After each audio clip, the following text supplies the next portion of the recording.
Buenas tardes a todas y a todos. Vamos a esperar un par de minutos para que se conecte más gente y empezamos la clase.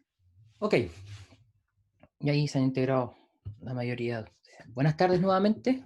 ¿Cómo están? Espero que hayan tenido en lo posible un buen descanso y se hayan ajustado nuevamente y yo creo que fue necesario para todos el- este pequeño esta pequeña pausa en el semestre. La segunda para nosotros, como saben, la primera fue solamente en la escuela de ingeniería y la segunda fue a nivel de toda la universidad. Entonces, que lo primero de todo es, tenemos un poquito de tiempo para comentar algunas cosas antes de empezar la clase, porque tenemos dos clases del mismo tema. Flujo fluido compresibles 1 y 2 son las clases de hoy y del jueves. Eh, lo primero que todo vamos a hablar de y brevemente, porque cualquier comentario en particular se les voy a pedir que lo manden al correo. Voy a comentar un poco de la interrogación 2, que no sé si alguien vio las notas, tuve que corregir una alternativa en la parte, o sea, en la parte alternativa corregir la alternativa correcta, porque yo no me di cuenta desde el primer momento que generé la prueba, puse la alternativa a la 2, una alternativa que no correspondía y no me di cuenta, entonces luego me despreocupé porque pensaba que estaba correcta y hasta que un compañero de ustedes hoy día me escribió un correo preguntando una retroalimentación de esa pregunta y definitivamente me di cuenta que estaba mal marcada. Entonces, la mayor cantidad de personas con ese cambio les favoreció porque la tenían correcta la pregunta. ¿Ya? Y se la había contado mal. Entonces, y en general, quisiera felicitarlos, pues les fue bien. En general les fue súper bien, así es que me parece bueno eso. Que, se, que hayan podido entender algunos conceptos mínimos, que es lo que tratamos de preguntar en las interrogaciones. Lo mínimo que tienen que saber, pero tienen que saberlo bien, lo demostraron en el mayor de los casos, si es que fue una buena interrogación. Eso es lo primero. Y les voy a subir, yo creo que entre el día y mañana, yo les debo la guía de la interrogación de la 1 y la 2 también. Se la estoy entregando, se las voy a entregar en un PDF hecho a manuscrito, así como el cuaderno de clases, en el cual van a poder ver cómo se hacían cada uno de los ejercicios. Recibo una pregunta acá en el chat de Francisca Ríos, a pregunta la posibilidad de exhibición. No hay exhibición en el curso. Todos tienen que dar su examen porque se cubre materia que no se evalúa en ninguna otra parte. Así es que todos dan examen.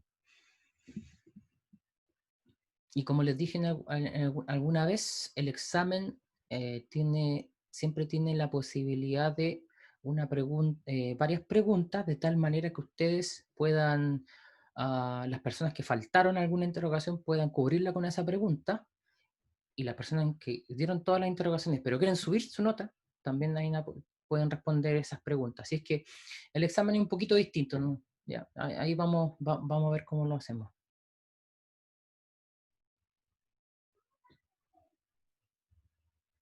A ver, voy a leer preguntas.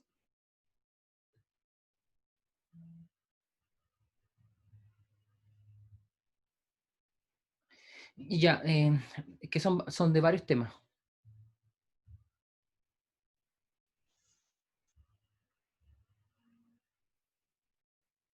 Ya, estoy hablando de la interrogación, entonces voy a agarrar primero una pregunta de la interrogación.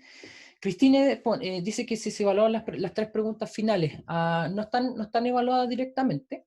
Hay personas que lo comentaron, la mayoría de las personas que puso eso estaba correcto. No obstante, no estaba directamente, estaba, ¿cómo les puedo decir? No tienen puntaje asignado directamente, sino que combinado con su valor numérico, ¿ya? Porque igual las conclusiones las tomaban a partir de sus valores. Y casi todos llegaron en la parte de la pregunta 7, casi todos respondieron bastante bien. ¿Ya? Era la tarea, entonces si habían hecho bien la tarea, ningún problema. Ustedes recuerden, Bueno, las ponderaciones del curso están en el programa, así que los invito a que lo revisen si no lo han revisado. En esta interrogación, igual que en la uno, son 12 puntos dividido por 2 más 1. ¿Ya? Dividen por 2 su puntaje, le suman un punto que es el base y le dan la nota. Ya, Gonzalo Vicencio me pregunta si le va a, si en el examen eh, le va en la pregunta para recuperar o para, mejor dicho, quiere subir nota en la interrogación y le va peor que la nota en la interrogación. Eh, en situaciones normales, la respuesta a esa pregunta es que no. O sea, si tú decides darla, esa es la nota que te va a quedar.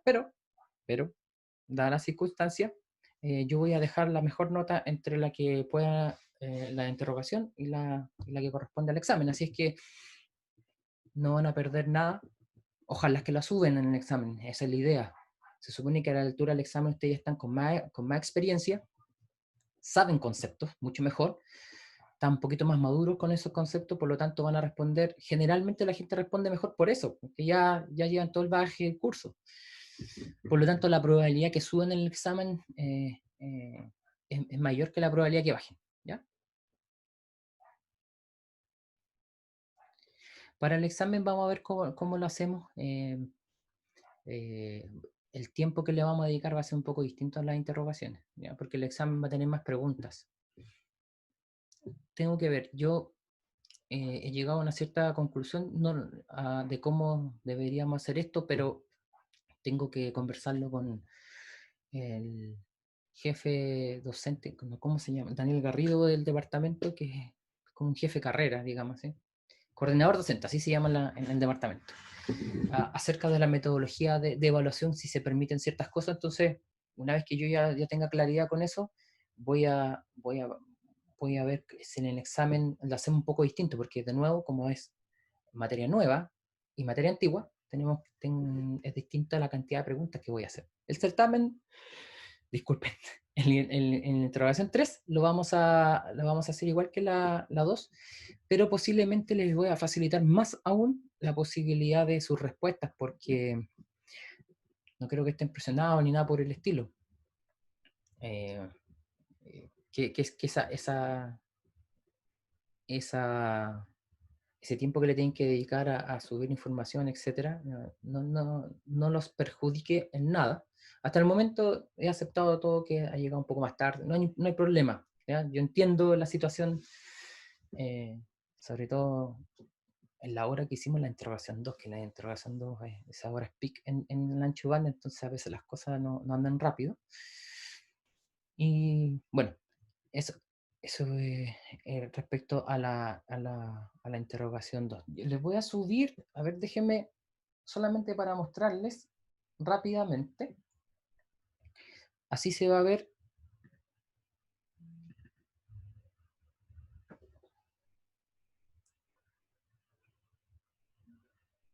Así se va a ver las preguntas. Así les voy a mostrar la pauta de la interrogación 2. ¿Ya? Entonces ahí tienen el problema. Mezclo preguntas 1 y 2 porque el enunciado es común. Ahí está, igual con la alternativa que corresponde, las preguntas 3 y 4, etcétera. ¿Ok? Así se van a ver. No está el desarrollo detallado de todos los cálculos, pero está toda la información necesaria para que ustedes sepan cómo se calculaba. ¿Ya? Ese material les va a quedar como material complementario de estudio, por lo tanto, van a poder contar con ese material en el examen también. Esa es la idea. Que ustedes si quieren, hacen de nuevo la interrogación y se basan ahí en esa pauta. Ya, tengo preguntas de la tarea. Déjenme ver lo que alguien me hizo una pregunta de la tarea, vi por acá. Ya, la recorrección de las tareas la ven los ayudantes, entonces uh, les voy a pedir que sean lo más pronto posible. Recuerden que yo, igual que ustedes, la semana pasada estaban sin actividad académica, así es que tienen sus propios cursos, etcétera, entonces poniéndose al día en todo. Así que voy a procurar de que eso sea pronto, y los chicos siempre están dispuestos a hacerlo lo más rápido posible dentro de sus posibilidades. Ya, tengo una pregunta acá que yo vi de la tarea que la hizo... Ah, se me está perdiendo. Aquí está. La hizo Michelle. Michelle pone que cómo se usan las tablas 9 y 10 del formulario. Lo primero que tienes que hacer es, tienen que hacer, esta es la pregunta de agitación de la tarea. Lo primero que tienen que hacer es identificar qué tipo de flujo hay en su agitador.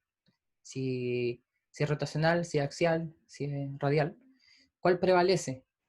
Y a partir de ese, entonces esa es la tabla 9. Déjenme ver si la tengo a... Déjenme ir a la clase, no la tengo abierta, pero la abro de inmediato. La clase de agitación donde sale esas tablas. Inmediatamente lo vemos. Si me esperan unos segundos.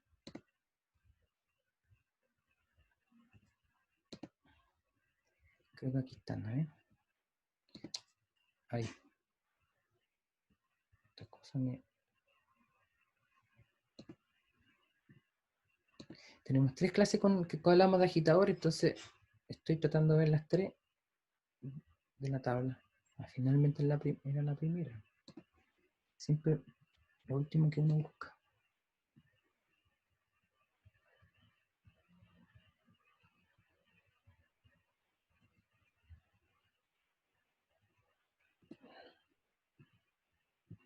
Ya. Entonces, la tabla 9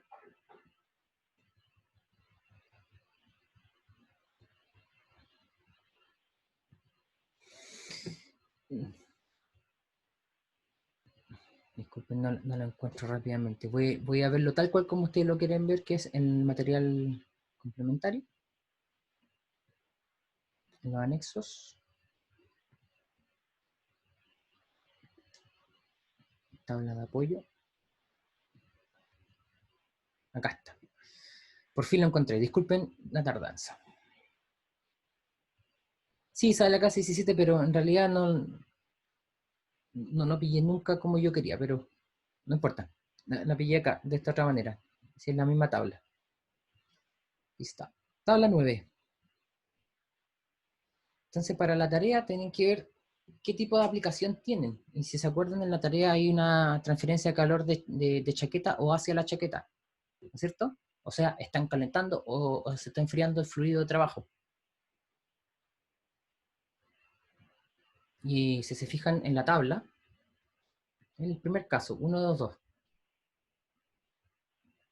Por lo tanto, ustedes tienen que discriminar entre si el flujo es rotacional o es rotacional vertical.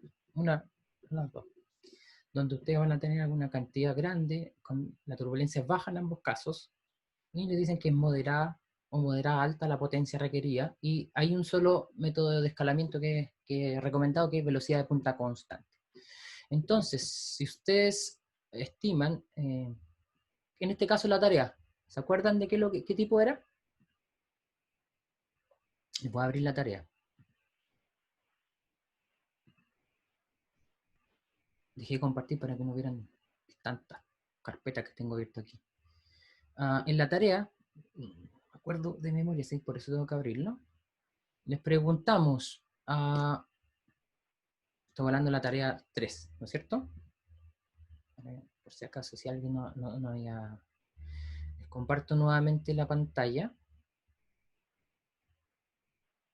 Aquí está. Entonces se desea calentar un fluido y hay una chaqueta, ¿ya? Entonces es desde la chaqueta de preferencia. Entonces, pero de todas maneras, haciendo esa salvedad,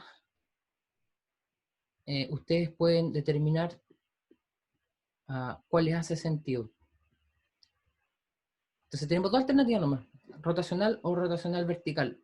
¿Ya? Los demás se parecen mucho. Entonces, dado que tenemos rotacional vertical, tenemos las dos últimas filas, vertical rotacional o rotacional. Baja moderada, baja moderada. Entonces tenemos 3 alternativas, paleta, turbina o ancla.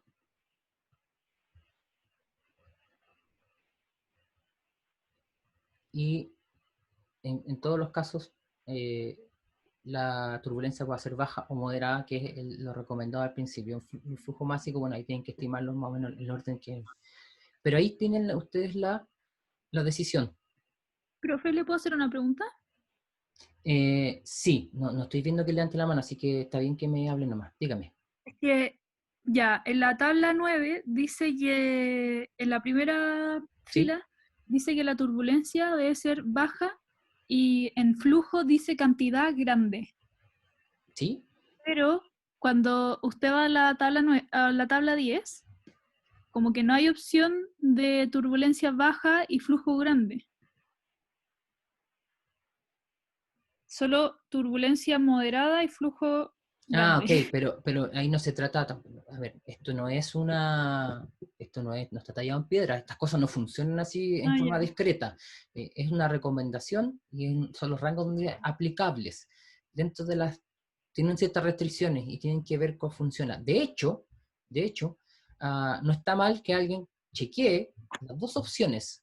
De hecho, son tres, pero al menos dos opciones, que chequee un paleta o turbina o el ancla. El ancla sí o sí lo haga y compare con lo otro porque para la especificación del problema, uno de estos sí funciona.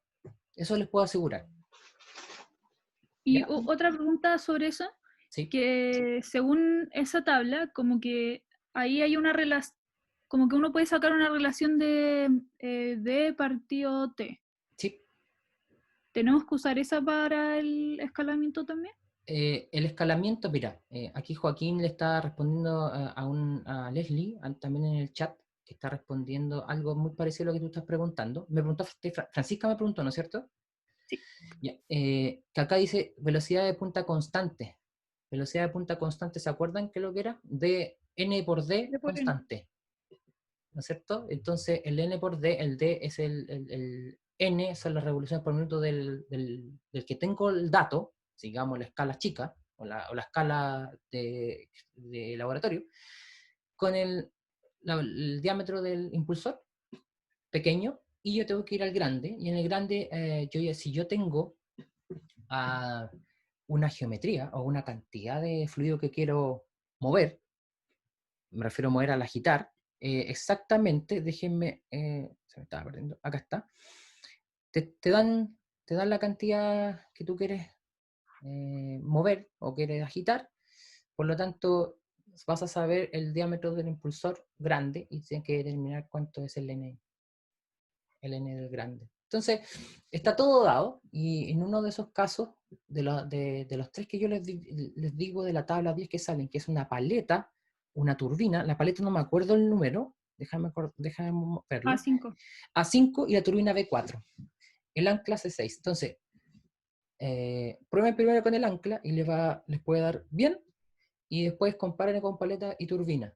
Porque de nuevo, estos son rangos recomendados, no es que esto sea tallado en piedra y no se pueda salir de esa observación. No, para nada. O sea, por lo menos no, dentro de toda la gama de posibilidades que tenemos, nos acota por lo menos cuál es la configuración que deberíamos usar. ¿Ya?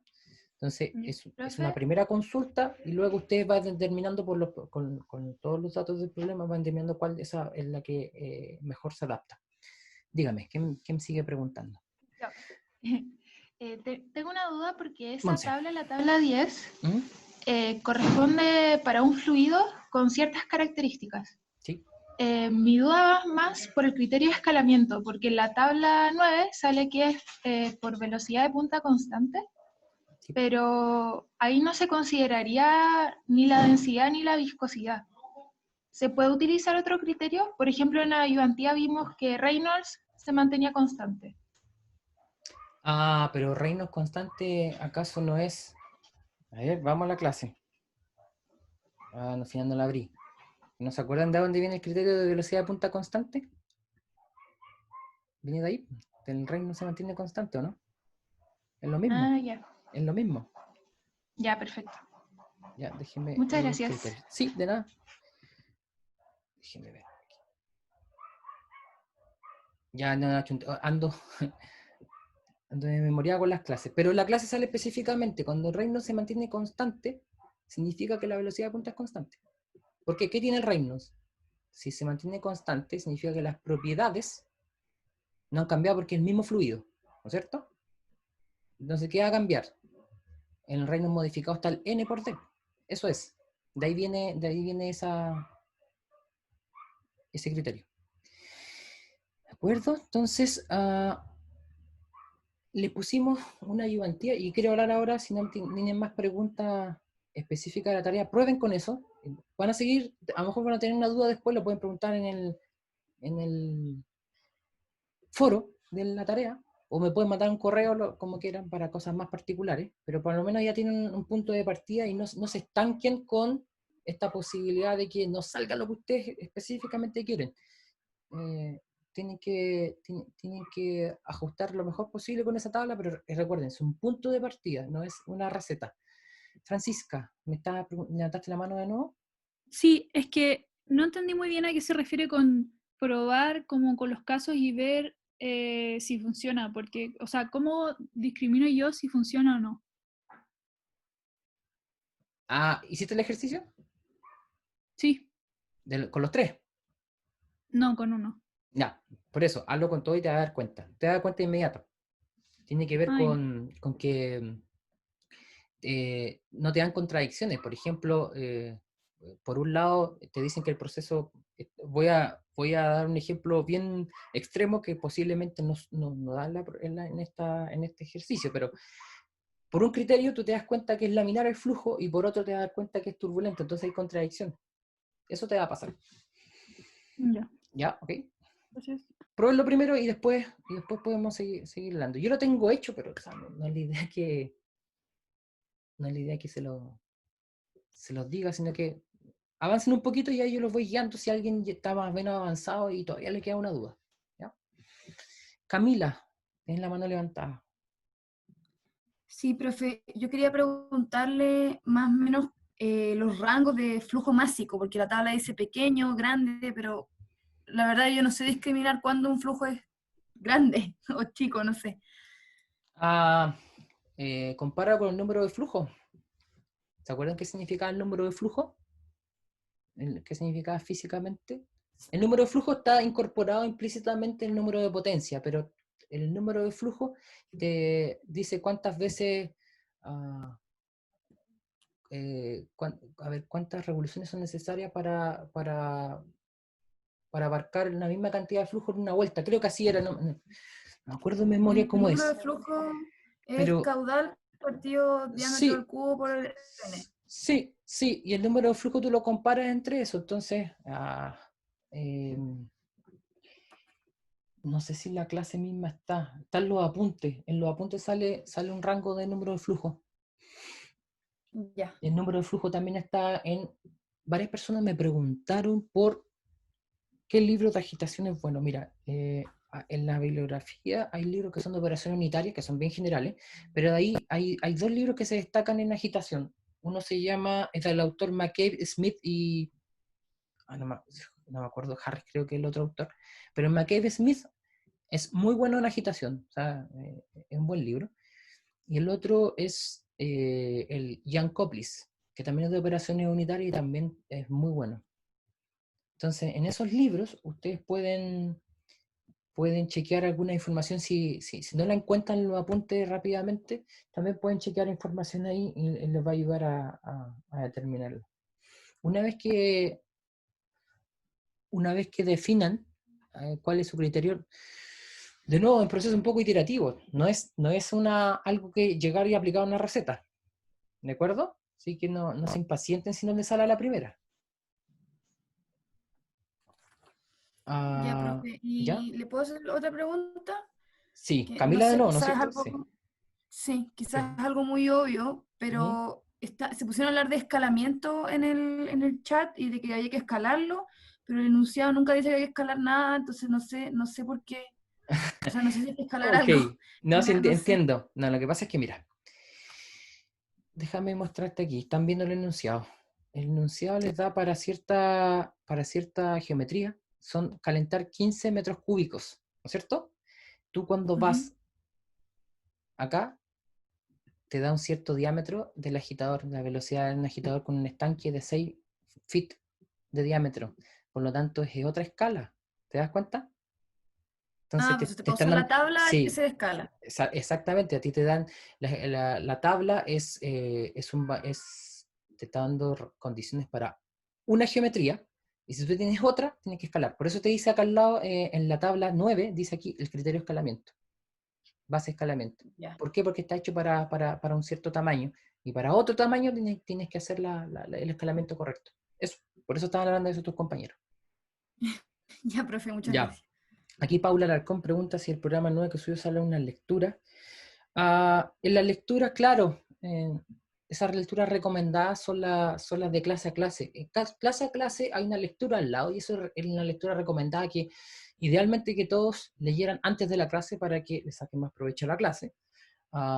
Pero de todas maneras, los libros están en la bibliografía, tal cual. ¿Ya? Entonces, les quiero mostrar ahora lo siguiente que quería mostrarles para pasar de tema, sino era el calendario. Hice unos pequeños últimos ajustes. Resulta que a mí se me cruzó la información que recibí acerca del calendario nuevo de pruebas cuando yo le subí el calendario nuevo. Entonces después tuve que ajustarlo, por eso lo corregí. De tal manera que efectivamente la escuela había dicho, ok, todas las evaluaciones se cambian en una semana y hay una semana más de clase. Yo pensé que la semana de clase adicional no estaba, por eso volví a ajustar y eso nos dio un poquito de holgura para poder retomar de nuevo una clase como fluidos compresibles. Ahora igual va la clase a ser más corta, pero por lo menos va a tener una clase y media de fluidos compresibles que no es fácil. Es un concepto que, si bien es cierto, nosotros lo simplificamos como en la evaluación, cuando uno se quiere meter de lleno en ese concepto, puede ser complejo. Sobre todo porque uno está acostumbrado a trabajar con propiedades físicas y termodinámicas constantes. Pero cuando tenemos flujo de gases, esas propiedades cambian punto a punto. Así que esa es la gran dificultad. Después le aclaro, Michelle me está preguntando por esas lecturas, se los voy a indicar explícitamente, ¿ya? ¿A qué se refiere el FF? El FM. Entonces, tenemos el calendario nuevo. Fíjense, primero veamos la última columna, que es la que generalmente urge en los tiempos y urge también para que ustedes se organicen. El jueves tenemos un control. La semana pasada les publiqué la lectura de fluidos compresibles, de hecho. La tarea 3, un cambio, no es para el martes, es para el miércoles hasta las 10 de la noche. ¿Por qué? Porque van a poder aprovechar, si quieren corroborar o quieren tener una mejor base para responder la pregunta de fluidos compresibles, van a tener también la ayudantía de mañana y la del próximo miércoles. ¿Ya? Tienen la interrogación 3 el jueves 11 de junio, y es de las semanas 9 y 13, dice ahí. ¿Pero qué es lo que son 9 y 13? Incluye la 12, que fue la semana de ajuste 2. Que entra agitación, estanque agitado, transferencia de calor por estanque agitado, fluidos no newtonianos y fluidos compresibles. ¿Ya? Son 4 temas que tienen que ver y de nuevo 6 alternativas y una pregunta de desarrollo más largo, aunque ahora en la evaluación no me interesa que ustedes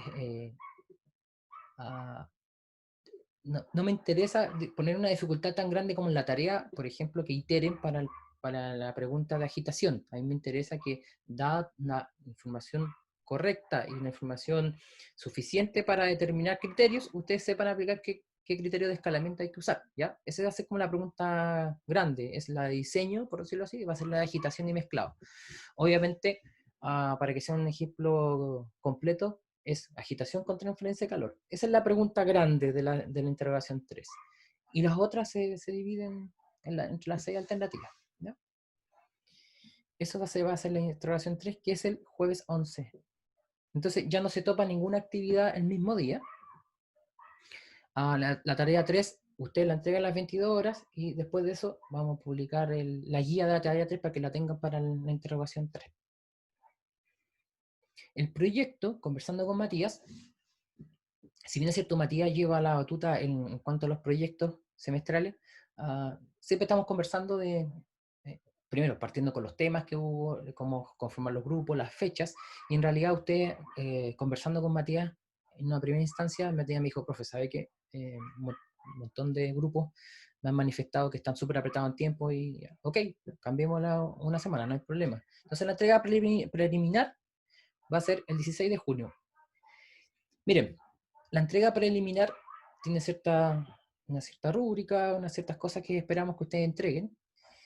Si ustedes logran, no estoy diciendo que lo tengan que hacer, pero si ustedes lograran, si pudieran organizarse como grupo y avanzar mucho más de lo que dice ahí, va en beneficio de ustedes porque esta etapa de evaluación más bien es una retroalimentación para ustedes para saber si van bien encaminados, para saber si lo que están haciendo es la aplicación correcta de la teoría en un problema práctico y posiblemente tomar acciones correctivas si fuera necesario o seguir avanzando en la misma línea. Entonces tómenlo como, no solamente como una evaluación, sino que una oportunidad para mejorar su proyecto. Entonces, ¿cómo podemos ayudarles mejor? Entre mejor cumplan con los pasos que se le piden en esta entrega y si avanzan más, mejor va a ser la ayuda que le podemos dar. Entonces, los problemas los vamos a ir viendo, nos vamos a ir repartiendo con los ayudantes, Matías y yo, de tal manera que cuando ustedes generen la entrega final, que como saben va a ser un video ahora, digamos, por asunto de tiempo, no se preocupe por la calidad cinematográfica, por decirlo así, del video. Es importante que aparezcan los conceptos. O sea, si ustedes al menos tienen una forma muy fácil de grabarse o verse, grábense con Zoom. A veces funciona también. Te hace tu propio video y queda grabado inmediatamente en la nube si quieren o queda grabado en su computador. Pero cada uno use la forma que más le acomode. Lo importante es que se entienda lo que dicen. O sea, al escuchar el audio uno sabe lo que está hablando la persona. Todo el apoyo audiovisual que tengan vaya en pos de un buen mensaje, no de que se vea una excelente edición y un montaje tremendo, no se preocupen de eso, pero sí que se entienda lo que están transmitiendo, ¿de acuerdo? Y eso va a suplir por el tiempo que tenemos, en que ustedes, yo lo que en una primera instancia lo que íbamos a hacer es que ustedes les daba la posibilidad en una clase de que ustedes fueran anfitriones y transmitieran, hicieran ustedes como una clase en Zoom. Ese iba a ser originalmente, y teníamos que tomar 3 clases porque entre cambiar grupo y todo eso toma su tiempo. Pero ahora con los videos, y lo otro que les pido es que los suban a una plataforma, o sea que no nos manden los videos que son muy pesados y van a colapsar o las cuentas. Si alguien no tiene o no sabe o prefiere no hacerlo por YouTube, si nos manda un link donde podamos ver el video es suficiente, ¿ya? A lo mejor en la instrucción sale subir a YouTube, pero si está bien argumentado y alguien me dice, profe, ¿sabe qué? Yo no subo cosas a YouTube. Ok, perfecto, se entiende, pero que nos den un link, de tal manera que nosotros al hacer ese link podemos ver el video. Hay otras plataformas también que son interesantes, pero YouTube es súper fácil subir un video. O sea, cualquiera que tenga una cuenta Gmail puede subir un video. Y un video corto. Recuerden que un video tiene una cierta cantidad de minutos que es pequeño. No estamos hablando de 1 hora de video, estamos hablando de 6 minutos. ¿Ya? Como máximo, si tampoco es que ustedes tengan que usar los 6 minutos. No, lo pueden hacer. Si ustedes creen que en 4 minutos transmiten muy bien el contexto, el problema, las ecuaciones que usaron, cómo determinaron la respuesta o la solución a su problemática y sacar unas conclusiones correctas, y todo eso lo pueden hacer en 4 minutos, perfecto. Entonces, céntrense en el mensaje y hacerlo bien, nada más.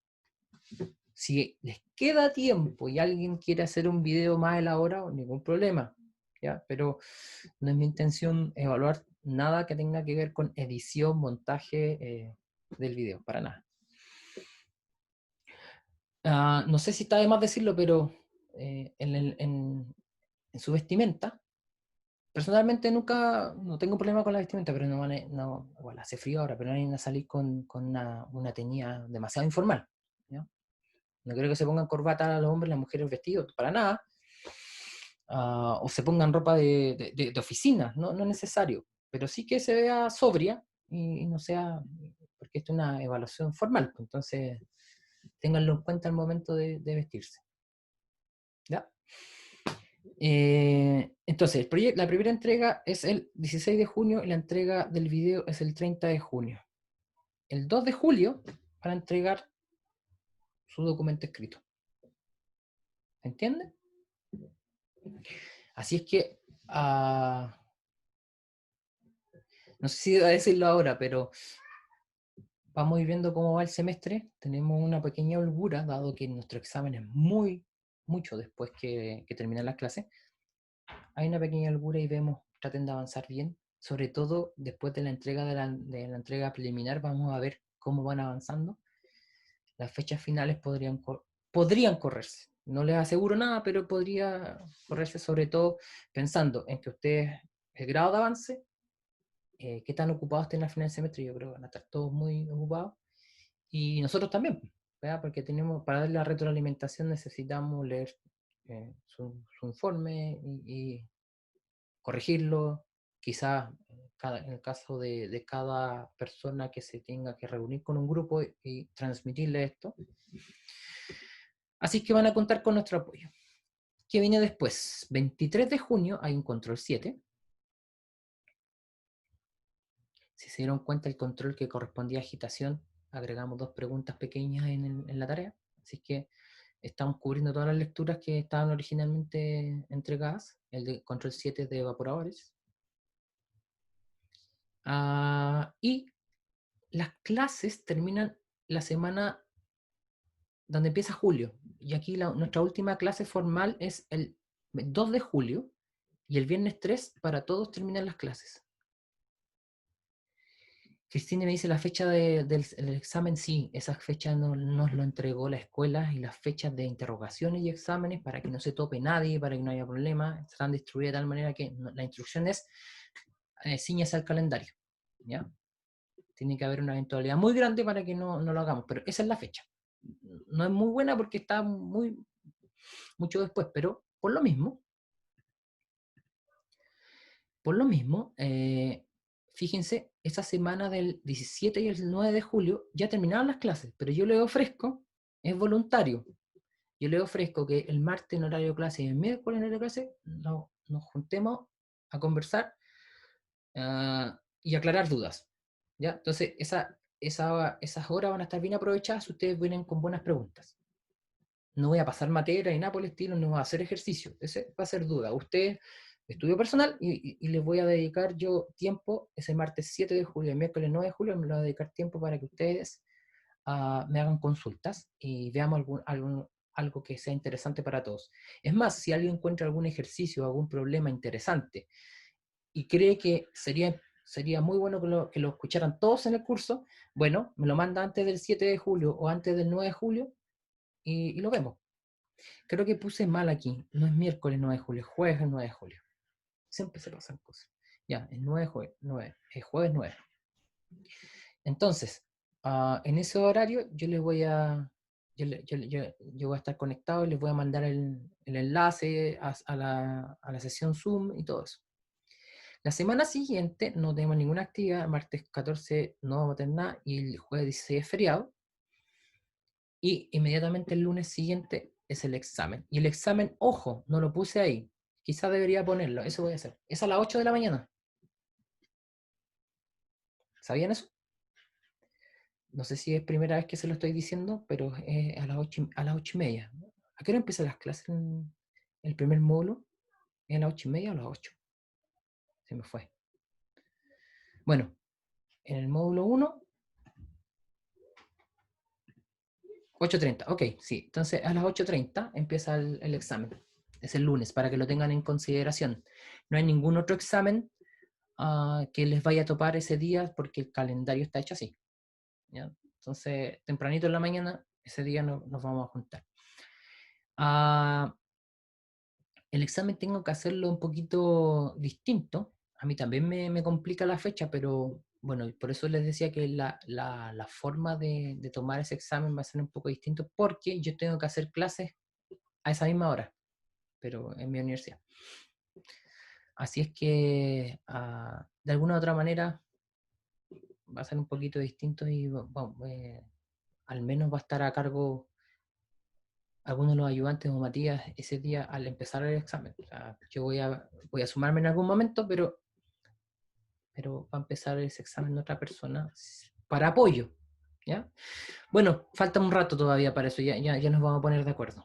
Por lo pronto, recuerden, la próxima interrogación es el jueves 11 de la próxima semana a las 6:30 de la tarde. ¿Ya? ¿Alguna pregunta de la parte administrativa?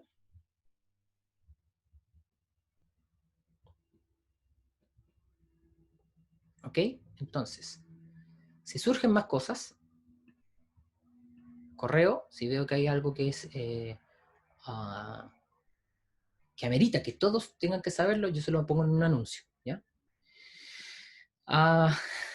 Cristine pregunta si se podrá eliminar un control. Sí, está bien, Cristine, no te preocupes. Dado que ya eliminamos un control de forma forzosa, no tiene responsabilidad ni usted, ni yo, ni nada, el contexto nomás sucedió. Es probable que igual pueda eliminar un control. Es probable. O sea, significa que la probabilidad es mayor a 0. Pero va entre 0 y 1 la probabilidad, obviamente. Pero es factible, ¿ya? Mira, usted ya le fue bien si le sigue yendo bien, va a ser con mayor razón. Fíjense, la interrogación 2 le fue súper bien. O sea, si bien es cierto, es distinta la forma que se preguntó, pero los conceptos son los mismos que otro semestre y yo creo que anduvieron súper bien. Se lo tomaron, se dedicaron y se nota. Así que espero que mantengan esa curva ascendente o al menos se mantengan en ese promedio y las personas que están un poquito bajos que suban y recuerden que siempre está la oportunidad de recuperar o mejorar en el examen, siempre. ¿Ya? Entonces, vamos a la clase propiamente tal. Vamos a empezar una unidad que no solamente en este curso, que no sé si a alguien le ha tocado ver flujos fluidos compresibles antes, pero también en otras especialidades, donde se trabaja con gases y si los gases tienen que fluir, tienen que transportarse entre un proceso y otro, siempre provoca una dificultad. ¿Por qué? Porque hasta este momento estamos muy acostumbrados a que nuestras propiedades físicas sean constantes. Y lo primero que cambia, sobre todo si el proceso, la temperatura cambia en el proceso, va a ser la densidad o el volumen específico. Cosas que nosotros siempre asumíamos constantes y ahora no se puede. Y el problema es que si los cambios son muy grandes en temperatura o presión, los cambios en estas propiedades también son grandes y nos dificultan un poquito la existencia. Hay formas de simplificar un poquito, pero el solo hecho que estas propiedades físicas cambien, también cambian la forma como nosotros enfrentamos los problemas y los balances. Ya no podemos hacer simplificaciones tan rápidas como lo hacíamos en el caso de fluidos incompresibles, donde obteníamos la ecuación de Bernoulli y la forma ingenieril. Ahora vamos a tener que obtener a partir de un balance de energía mecánica, vamos a tener una nueva expresión para fluidos compresibles, ¿ya? Entonces, déjenme presentar.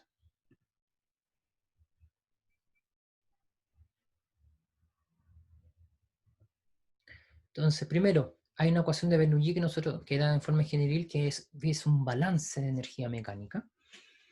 Y hay que ver cómo se modifica en el caso que lo que esté fluyendo dentro de una tubería sea un fluido compresible, o sea, un gas.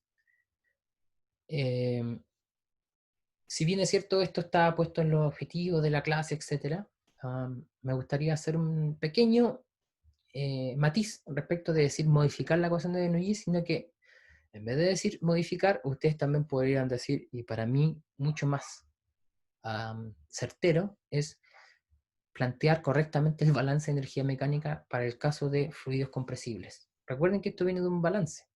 Nosotros como ingenieros de procesos, a lo mejor no todos ustedes se van a dedicar a procesos, pero ya que están aquí en la carrera y están haciendo este curso, lo más importante son plantear bien los balances, las propiedades conservativas, materia, momentum y energía. La forma como lo estudiamos son con balances. Y los balances, si están bien planteados, de aquí en adelante siempre uno puede deducir cosas. Todo lo demás, correlaciones, la geometría del problema, etcétera, uno puede obtenerlo como dato, puede buscarlo, puede medir, etcétera. Pero el modelo que uno genera, un modelo del fenómeno que está sucediendo, uno lo genera, sabiendo cómo plantear bien un balance, ¿ya? Entonces, la primera es finalmente plantear bien un balance de energía mecánica para el flujo de fluido compresible. Y la segunda parte es aplicar esta ecuación que resulta cuando tenemos un flujo isotérmico o adiabático de gases ideal en tubería. Entonces, isotérmico, pueden variar otras propiedades, pero la temperatura permanece constante. Es muy teórico porque en la práctica, a pesar que uno pueda aislar lo mejor posible, el asunto de restricción de materiales y de costos hace que los procesos sean isotérmicos hasta cierto nivel. O sea, si los cambios de temperatura son muy grandes, entre, por ejemplo, la tubería y los alrededores, mantener algo isotérmico es complicado. Y el otro caso es el adiabático, donde de verdad que no se está transfiriendo nada de energía a los alrededores, o los alrededores hacia mi sistema. De nuevo, es una idealización, es nuestro modelo, y funciona. Pero nos vamos a dar cuenta que estamos aplicándolo a gases ideales. Entonces, aquí me gustaría hacer una pregunta, porque no lo vamos a ver en la clase propiamente tal. ¿Hasta qué presión o qué condiciones ustedes deberán considerar un gas que se comporta de forma ideal? ¿Cómo lo discriminan esa condición? ¿Cómo les han enseñado en termo a identificar, mira, este gas sigue el modelo de gas ideal? ¿Alguien me podría plantear esa situación? Vamos a ver el chat. Lejos de su presión crítica, la presión reducida baja. Ok, ¿cualquier presión reducida baja? Está correcto, pero estás acotando el problema, pero todavía hay que hacer más presión. Es una condición necesaria, pero no suficiente aún. Ok, ahí Carolina nos da un valor específico y está bien. Generalmente lo primero que se nos viene a la mente, si nuestro proceso es máximo 5 bar, o cualquier proceso bajo esa presión, nosotros podemos considerarlo como gas ideal. Y esa presión absoluta, a ver, en procesos termodinámicos, la presión que uno usa es la absoluta, por si acaso, en todas las expresiones. Hace ciertas aproximaciones, etcétera, pero uno siempre en termodinámica trabaja con presiones absolutas y temperatura absoluta. En todas las expresiones termodinámicas. En todas las ecuaciones de estado aparece la temperatura dependiendo del R, qué constante usamos, pero en el sistema internacional usamos Kelvin. Bien lo que dice Carolina. Hasta 5 bar es como lo primero que nosotros pensamos. Cualquier proceso baja presión, bajo 5 bar, uno dice el gas se comporta en forma ideal. Pero, ¿qué necesitamos? Y ese va a ser el caso que nosotros vamos a estudiar en clase. O sea, las ecuaciones en flujo isotérmico y adiabático para fluidos compresibles van a ser de gases ideales. Pero, ¿qué pasa si nosotros tuviéramos procesos a mayor que esa presión? ¿Qué habría que hacer? Ya no se puede usar el modelo gas ideal. PV igual a NRT. ¿Qué usarían ahora?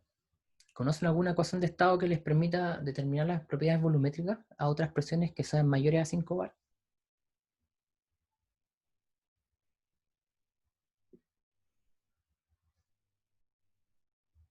¿Alguien se acuerda algún nombre de alguna ecuación de estado?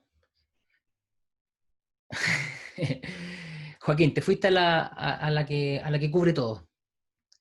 Bien, a ver. Penn-Robinson es una ecuación, y aquí me voy a dar la licencia porque este tipo de cursos yo lo hago también en la Santa María.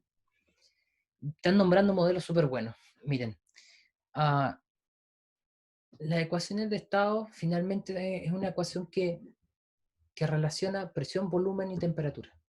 ¿Ya? generalmente uno llama propiedad volumétrica porque temperatura y presión la pueden medir, luego hay que estimar el volumen. Y a partir de eso uno puede estimar un Z, por ejemplo. Z factor de compresibilidad significa que si es igual a 1 tenemos un modelo gas ideal, y si se aleja de 1 nos estamos alejando de la idealidad. Las primeras dos ecuaciones que uno usa después por la facilidad en su expresión en determinar parámetros y porque el rango de presiones no es tan alto, o sea, ¿perdón? ¿Alguien me habló? No sé, alguien escuché algo, pero sigo. Está la ecuación de Van der Waals, que ahí la nombró Carolina, y está la ecuación de Virial, que si bien es cierto no es una ecuación cúbica, cuando uno pone la ecuación virial en función de z da una ecuación de grado 2. Todas las demás ecuaciones de estado, cuando uno coloca en función de z todo, nos quedan ecuaciones cúbicas. Y hay modelos más complicados como el UNIQUAC o el UNIQUAC que tiene que ver con...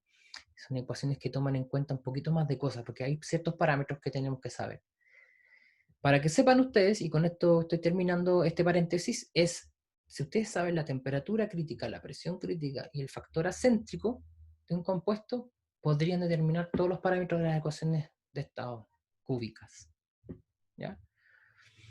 Pero hasta ahí llega la termo normal, o sea, Penn-Robinson son palabras mayores porque hay más parámetros, pero en general se puede usar más o menos siguiendo el input de cómo se calculan los parámetros, etc. Pero en la termodinámica avanzada lo más difícil no es que ustedes tengan un modelo que relacione la presión, temperatura y volumen. Lo que tienen los modelos más avanzados y que funcionan bien, por ejemplo la ecuación SAFT, incorporan en algunos parámetros una regla de mezcla. ¿Y una regla de mezcla qué significa? Que ustedes modelan cómo se ubican en el espacio moléculas distintas al momento de mezclarse. ¿De acuerdo? Entonces, cuando uno modela la física que hay detrás, si el modelo está cercano a la realidad, luego el dato experimental se puede predecir muy bien con los modelos. De eso se trata. No podemos medir siempre, no podemos medir a cada rato, no tenemos tiempo ni recursos a veces para hacerlo. Luego, si tenemos un modelo que está validado con datos experimentales, usamos el modelo y nuestro computador pasa a ser nuestra planta piloto. ¿Ya? Esa es la idea. Entonces nos ahorramos todo eso, pero quiero que lo tengan, ¿por qué hice el paréntesis? Quiero que tengan conciencia de cuando tienen un proceso sobre 5 bar, se van a empezar a equivocar en sus aproximaciones, sus estimaciones y sus cálculos, porque los gases ya no se comportan en forma ideal. Entonces tienen que cambiar, en vez de calcular un volumen específico con la ecuación de gas ideal, lo van a tener que calcular con una ecuación virial o una ecuación como la de Van der Waals. Si sigue subiendo la presión, hay otros modelos como la ecuación de Swabin-Redlich-Won, está Penn-Robinson, está la UNIQUAC, SAFT, etc. Así que tengan conciencia solamente de eso y vamos a ver un caso particular para este curso que solamente vamos a incluir el gas ideal. ¿Ya? Dicho ese paréntesis, avancemos. Entonces,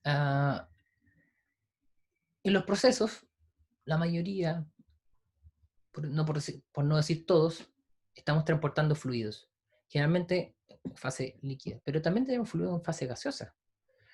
Y en fase gaseosa tenemos ciertas restricciones y algunas cosas que suceden operacionalmente que vamos a tener que tener en consideración al momento de plantear el balance y darse cuenta que está sucediendo operacionalmente. Si hay altas velocidades van a ocurrir grandes pérdidas de carga.